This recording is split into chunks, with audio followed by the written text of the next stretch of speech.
ईश्वर पर विश्वास। ऋषिकेश में गंगा जी के किनारे एक संत रहा करते थे। वह जन्म से अंधे थे और उनका नित्य का एक नियम था कि वह शाम के समय ऊपर गगनचुंबी पहाड़ों में भ्रमण करने के लिए निकल जाते और हरि नाम का संकीर्तन करते जाते। एक दिन उनके एक शिष्य ने उनसे पूछा, बाबा, आप हर रोज इतने ऊंचे ऊंचे पहाड़ों पर भ्रमण हेतु जाते हैं, वहाँ बहुत गहरी गहरी खाइयाँ भी हैं और आपको आंखों से दिखलाई भी नहीं देता, क्या आपको डर नहीं लगता?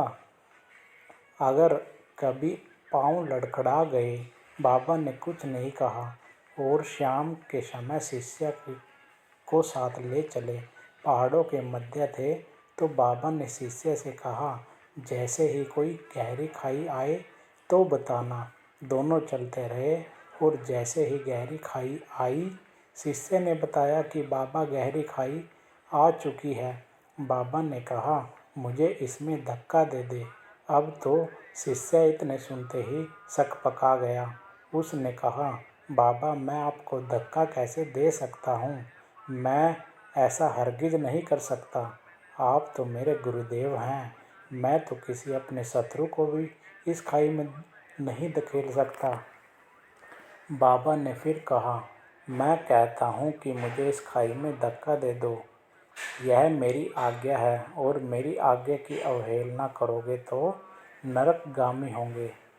शिष्य ने कहा, बाबा, मैं नरक भोग लूँगा, मगर आपको हरगिज इस खाई में नहीं धकेल सकता। तब बाबा ने शिष्य से कहा, रे नादान बालक, जब तुझ जैसा एक साधारण प्राणी मुझे खाई में नहीं धकेल सकता, तो बता, मेरा मालिक भला कैसे मुझे खाई में गिरने देगा? उसे तो सिर्फ गिरे हुए को उभारना आता है, गिरे हुए को उठाना आता है। वह कभी भी किसी को गिरने नहीं देता। वह पल पल हमारे साथ है, बस हमें विश्वास रखना होगा उस पर।